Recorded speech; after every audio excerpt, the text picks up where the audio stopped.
Today, being a principal of this institution, I am working very hard that how our students will acquire a vast knowledge, how our students are able to compete with other institutions. And my dear friends, I want to wish a very happy Teachers Day to all of our incredible teachers and everyone present here. गिबियावनो नोंथां news portal दिनैनि फोरोंगिरि साननि गाहाम हामलायनायखौ जासिग्रोनाय थाबाय। दिनै जोंनि आहम बोराइ बाथौ इंलिश स्कुल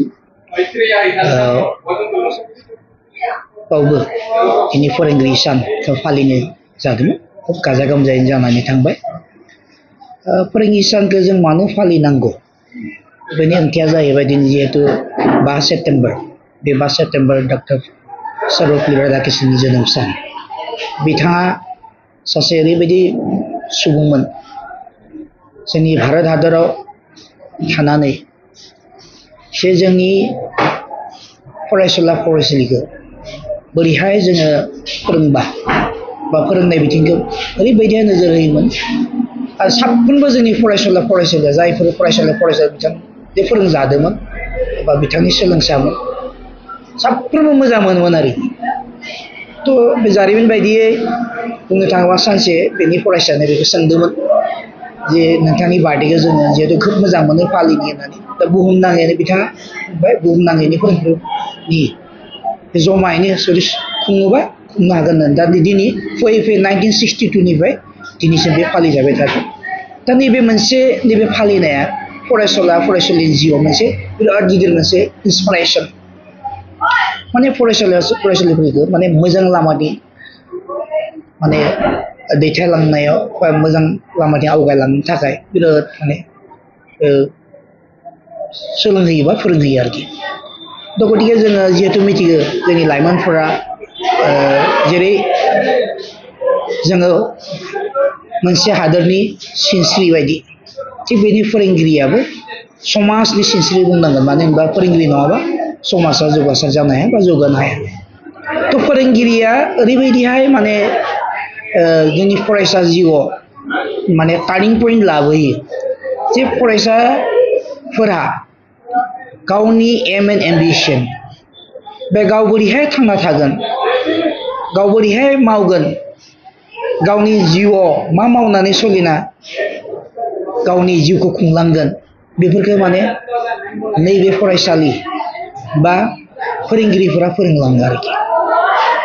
तो जायफोर फरायसुला फरायसुलिया फोरोंगिरिनि बाथ्राफोरखौ लायो खोनासङो तो बिथांनि हयতো जिथु सानदो बा इयुनाव माबा मोनसे जानो साननाया जाफुंसार जायो आरोखि। तो मोजां फोरोंगिरि जोङो नुनो मोनदों गोबां फोरोंगिरिफोरानो बे समाजाव बिराद गिदिर गिदिर बिबान लानानै समाज आवगायलांनायाव बिहोमा होयो। थिग बेबायदिनो जोंबो साफा साफा मोजां मानसि साफा साफा फोरोंगिरिफोरा बयबो बेबायदि समाजनि बिहोमा होनो नाजानांगोन। जिहेतु टिचार बा फोरोंगिरि ओंथियानो बेखौनो फोरमायो जे सासे फोरोंगिरिया गावनि आखल आखु बा गावनि फोरोंनाय आदब खायदाया बोरै जानांगौ बेफोरखौ मोजाङै बे फोरोंगिरिनि ओंथियावनो दङ। तो बेखौ आङो फोलावनो सानाखै। तो मोजां फोरोंगिरि जानांगोन। समाजखौ जौगाहोनोबा जोङो ओंखारबोनांगोन बयबो हेफाजाब होलायनांगोन। दानि जिथुनिखि मुगा बादायनाय मुगा बे बादायनाय मुगायाव जिहेतु डिजिटेल सिस्टेम तो फोरोंगिरिफोरा बेजोंबो माने मोगा मोगि जानांगोन। तो गोदोनि जिथु सिस्टेम बेथ' गैला। निउ इडुकेसन पलिसि 2020 मा फोरमायदों तो सासे फोरोंगिरिया राफोद फोरोंगिरि जानो नांगौबा बे बुहुमाव मा जादों बबे बिजोङाव बा बिजोंजोंथ' खोथा नंला जायखिजाया बबे आयदायाव बोरैहाय फोरोंबा बोरैहाय बे आयदाया हयथ' मोजां जागोन। आयदा माने आं साबजेक्टनि सायाव बुंदों। सासेल' फोरोंगिरियाथ' नोङो गासैबो स्कुलावनो फोरोंजोबनो हाया। नैयाव नोङो आयदा बायदि साबजेक्ट जेरै मेथ्स साइन्स थाबाय साफ्रोमबो जुदि गावबा गावनि साबजेक्टखौ मोजां जुदि मावलाङो बा फोरोंलाङोबा निश्चय फरायसाया बेफोर साबजेक्टफोर मोजां जागोन बे आयदाल' नंला थ' गतिके आङो बे फोरोंनाय बेलायाव बारा बुंनो सानाखैसै जोङो दिनै सानखौ गोथार मोनसे सान जोङो फोरोंगिरिफोरखौ आथिखाल मुगायाव जों नुबाय जोंनि फोरोंगिरिफोरखौ मान सन्मान होनायखौ बहुद खमायलांनो हमदों किसुमाननि बिमा बिफाफोराबो माने जों दा प्राइभेट फरायसालिनि जों गोरायाव बा जोंनि फोरोंगिरिफोरा प्राइभेट फरायसालिनि प्राइभेट खालि माने रां होबानो जे जाबाय बे सिन्ताधारा खायफा मानसिफोरनाव दङ आरोखि जे मानसिखौ रांदो बायनो हानाय बे नङा राङा मानसिनि गियानखौ रुजुनो हाया बेनिखायनो बुंदों मानसिनि आखल आखुफोरा ओरैबायदि माने मा जालांदों माने डाइभार्ट जालांदों बेनिखायनो जोङो बाथ्रायावनो दोङो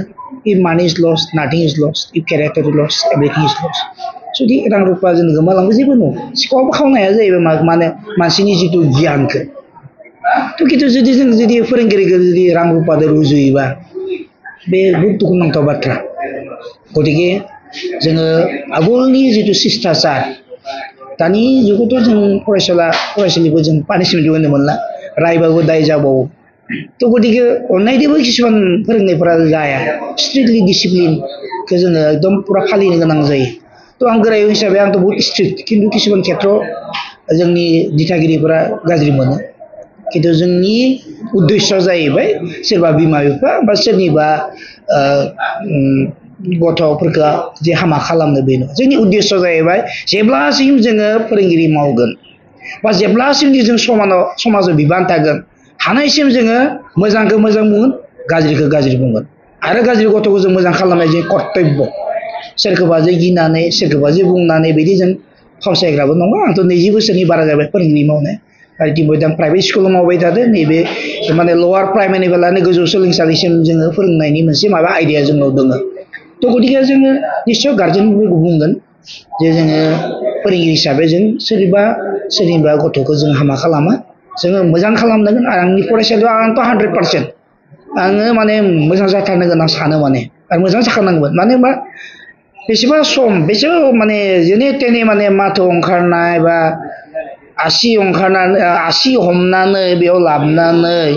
नोङो माने 12 बोसोर फरायबाय बा 14 बोसोर हायार सेकेन्डारिसिम लास्ट समाव जुदि बे गथ'आ गाज्रि जायोबा बेसे दुखुनांथाव बाथ्रा थ' गतिके जों बिमा बिफानि जिथु सिमां जाहाथे फेलें जाया बेनिखायनो जोङो कठोर होनना बुङो आरोखि स्ट्रिक्ट जानो गोनां जादों आरो जाबावगोन आरो इतिमध्य आङो बे बिजोंजोंनो आं फोसावनो सानबावदों जिहेतु जोंनि फरायसालिया देग्लाय साइन्स आयदायाव हायार सेकेन्डारि फाइनेलखौ होगोन आरो आर्ट्स आयदाया देग्लाय फार्स्ट इयार मोनदों आर्ट्स आरो साइन्स मोननै आयदाखौ जों लाबाय खिन्थु हायार सेकेन्डारिया एसे बोसोरसे सिगां खुलिनायखाय देग्लाय हायार सेकेन्डारि फाइनेलखौ होगोन आरो जोङो आसा खालामो जे रिजाल्टआ मोजां जागोन आरो देग्लायनि जिथु 10 थाखोनि जिथु एसएलसि आनजाद थ' आङो गावनि फरायसालियाव फरायनो बुंदों बोरैहाय फरायबा बोरैहाय प्रिपेरेसन खालामबा बोरैहाय मोजां नाम्बार लाखिनो हागोन थ' गतिके नाम्बारथ' नांसिगोन थ' उइदाउट पार्सेन्टेज आजिखालिनि कम्पिटिसन माबायाव नों नामायनो हाया नों जिखुनु एन्ट्रेन्सआनो जा जिखुनु कलेजाव फरायनो थां जिखुनु नोङो माबाखौनो नाय नों माने नाम्बारदोसो खोथा थायो थ' नाम्बारबो थाबाय लोगोसे जोङो बे प्रेक्टिकेलि गथ'फोरखौ बोरैहाय जोङो बे मटिभेट खालामो बेखौ आं बुंगासिनो दङ आरो जों हयथ' न'बो गिनो गोनां जानो हागौ आरो इतिमध्य बुंनो दाखाबाय थ' गतिके देग्लाय जोङो फुललि प्रिपेयार जोंनि एसएलसि आनजादाव हायार सेकेन्डारि आनजादाव जों इतिमध्य हायार सेकेन्डारि नैबे हाफ इयारलि एग्जामा जोबनाय लोगो लोगो जों गथ'फोरखौ बोरैहाय एग्जामाव जोङो नाम्बार मोननो हागोन बोरैहाय OMR कुइसन पेपार टेकल खालामो सोमोन्दै मोनसे गोरोन्थि जाना थांबाय जोंनि फरायसालिया 45 मिनिटाव OMRखौ होनो नांगौमोन खिन्थु माने 45 मिनिटनि बारा माने OMRखौ लिरबाय थानायाव बेसेबा घन्टाल' माने बे मा होनो डिसक्रिप्टिभ टाइपखौ लिरबाय थ' बेयाव माने फार्स्ट खालिनि बे इंलिश पेपाराव माने माखासे लिरनो थांबाय माने थ' गतिके एबार जाहाथे भुल खालामा बेनिखायनो उइथ प्रेक्टिकेल जों फरायसालिया बे OMRखौ बेसे गोबाव सम लिरगोन डिसक्रिप्टिभखौ ओरै लिरगोन बोरैहाय एग्जामाव हेन्डेल खालामनांगौ बेफोरखौ जों मोगा मोगिनो जों सावरायलायगोन आरोखि थ' नोंथांमोना फैनानै दिनै जे नैबे बेसेन गोसा समखौ नोंथांमोना आंनो होफैबाय बेनिखायनो नोंथांनि सपर्ट गोजोनथों